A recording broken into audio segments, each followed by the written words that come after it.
السلام علیکم ورحمت الله وبرکاتو. محترمو مسلمانانو ورونو، تاسو دغه د مفتي منیر شاکر خبرې واورئ. بیا زه درته یو څو خبرې کوم. قسم په خدای صلات تسبیح مون ثابت نه کېده چې دا په اسلام کې کدا په اسلام کې راغلی وي زه به د سړي زوی نه ستا پلار دې ثابت کړي ماته ته ماله یو سند وښایه چې صلات تسبیح پکې راغلی وي چې د هغه په سند کې داسې سړی وي.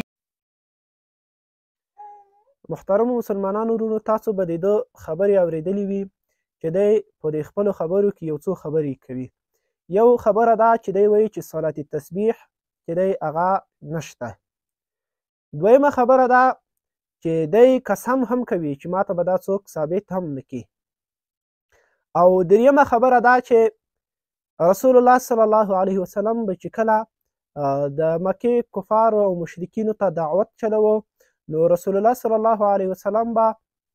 یو څه معجزې ورته وښودې او قرآن کریم آیاتونه به یې ورته وښودو. نو هغوی به چې دا د قرآن کریم آیاتونه واورېدل، نو بیا به دوی ویل چې یا الله تعالی که چېرته دغه په حقه باندې وي نو په موږ باندې د کاڼو باران وکړه. نو دغه کفار د مکې هغه دومره جاهل وو، دومره ناپوه وو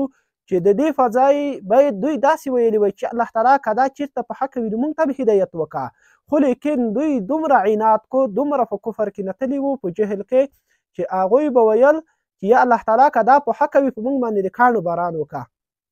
نو دی هم په دې خپلو خبرې کې وایي که دا چېرته په حقه وي نو زه به د سړي زوی نه وم. لومړی خو په خپل علم باندې دومره اعتمادي کېدل، دومره باوري کېدل، په علم باندې باید سړی باوري شي، خو په خپل ځان باندې دومره باوري کېدل نه دي په کار چې ته قسم کوې چې ماته به یې څوک ثابت نه کړي. یوه خبره. دویم دا چې تا باید د دې په ځای ویلي وی چې که دا چا راته ثابت کو نو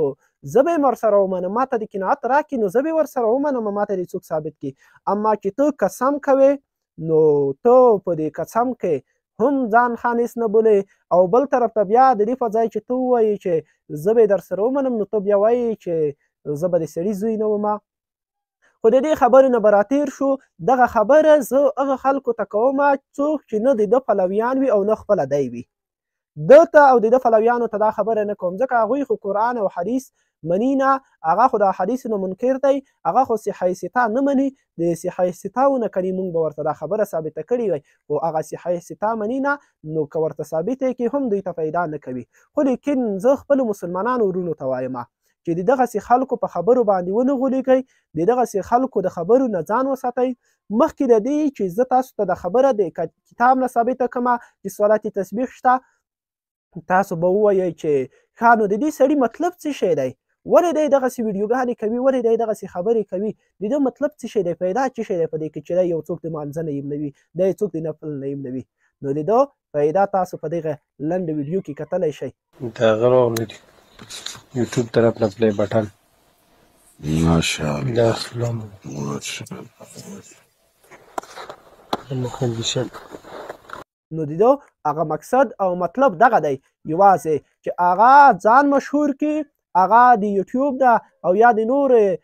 رسنۍ نه هغه پیسې واخلي او د هغې د طرفه انعام ترلاسه کړي. نو بیا ماشاءالله ماشاءالله الحمدلله ورته وایي، ورته ناست وي چې تاسو ته خو د یوټیوب کمپنۍ داسې یو څه تحفه درکړې ده. نو د دوی مقصد او مطلب دا دی، او دوی د یو چا د طرفه چرج کېږي، د یو چا د طرفه پیسې ورکول کېږي چې خلک د اسلام نه لرې وساتي. هغه خلک چې هغه نفلونه او لمنځونه کوي، هغه د دغې باندې بې باوره کړي تر څو منځونه ونه کړي او تر څو دوی د هغې نه لرې وساتل شي. نفل چې دی هغه یو بهتري د نفل چې ده هغه دا ده چې نبي علیه السلام فرمایي د قیامت په ورځ به یو څوک د حشر میدان ته راوستل شي، د هغو په فرضو منځونو کې به یو څه کمی شوی وي. نو الله جل جلاله په دومره رحمدله ذات دی چې هغه به ملایکو ته ووایي چې د ده په هغه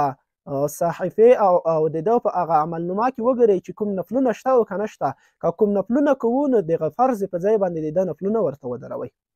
او راځم خپلې خبرې ته چې دی وایي چې صلات تسبیح نشته. نو ما درته وویل چې زه خبره دوی ته نه کوم ځکه دوی کتابونه مني نه، خو لیکن هغه څوک چې کتاب مني نو دغه د ما سره مشکات المصابیح د احادیثو کتاب دی او د ما سره الحمدلله صحیح ستا ټول شته په ټولو باندې به ما درته ثابت کړی و خو یو وارې چې څوک حدیث مني نو د مشکات هم مني که صحیح ستا ورته راواخلو د هغې هم مني چې یو وارې نه مني نو که صحیح ستا څه چې په قرآن کې راغلی وي هم نو بیا یې نه مني. نو مشکات المصابیح چې دی هغه تاسو لیدلی شئ دغه مشکات المصابیح اول جلد دی په اول جلد کې بیا چې دی په باب د تطوع د نفل او فضایلو کې چې کوم احادیث راغلی دي په هغې کې د 106 صفحه ده په دې کې د صلات تسبیح ځان ته بیان کوي په دې کې احادیث بیا راخلي نو دغه حدیث زه تاسو ته تصویر هم په دې څنګ کې ښایم دغه حدیث تاسو خپله کتلی شئ هغه څوک چې په عربي عبارت باندې پوهېږي اما عام مسلمانان موږ په عربي عبارت باندې پوهېږي نه نو زه به پښتو دغه حدیث ترجمه درته وکړم. د صلات تسبیح په فضیلت کې راځي عن ابن عباس رضی الله تعالی عنهما ان النبي صلى الله عليه وسلم قال للعباس رسول الله صلی الله علیه وسلم د هغو د تره زوی عبدالله ابن عباس رضی الله تعالی هغه نقل کوي د رسول الله صلی الله علیه وسلم نه عبدالله ابن عباس رضی الله تعالی عنه نقل کوي چې رسول الله صلی الله علیه وسلم خپل تره عباس یعنی د ما پلار ته وفرمیل ابن عباس رضی الله تعالی عنه فرمایي رسول الله صلی الله علیه وسلم حضرت عباس رضی الله تعالی عنه ته وفرمیل چې یا عباس یا په بل عبارت کې داسې رسي یا عمه ای تره نو ته ووایي چې آیا زه تاسو ته ونه ښیم تا ته یو څه در نه کم یا تا ته یو څه ونه ښیم چې هغه کار ته وکړې نو که ته چیرې هغه کور وکړې غفر الله لك ذنبک الله جل جلاله به تا ته ګناهونه معاف کړي اوله و آخره قدیمه وحدیثه خطأه وعمده صغیره وکبیره سره وعلانیته نو الله جل جلاله په هغه عمل باندې به تو ته ګناهونه معاف کړي هغه ګناهونه که اولني ګناهونه دي او که آخرني ګناهونه دي هغه که قدیم دي او که حدیث دي که مخکې دي کړي او که نوي دي کړي دي هغه دي که خطأ کړي او که عمدن دي کړي دي هغه که صغیره ګناه ده او که کبیره ګناه ده هغه دي که په پټه کړي او که په ښکاره دي کړي ده نو ټول به الله جل جلاله ده ته معاف کړي. نو هغه څه شی ده ان تصلي 4 رکعات چې ته به 4 رکعته لمونځ کوې هغه 4 رکعته لمونځ به په څه ترتیب باندې کوې هغه 4 رکعته لمونځ چې ته به په هر رکعت کې سورې فاتحه ورسره یو سورت یې کله چې ته فارغ شوې د قرأت نه او ته به ولوړ وې ټیټ شوی به نه وې نو ته به یې سبحان الله والحمد لله ولا اله الا الله والله اکبر 15 مره 15 سوره ثم ترقع بیا به رکوع وکړې فتقول لها دغه به ویې وانت راکعا په رکوع کې به د رکوع نه برجک شوی نه وي همدا به وویې همدغسې بیا به سر رجک کې د رکوع نه وپاس نو د رکوع نه چې سر رجک کې په قومه کې به ته لس وره دا ویې بیا په سجده اوله سجده کې لس وره بیا د دوی سجدتین په مابین کې لس وره بیا د سجدې نه وروسته په دویمه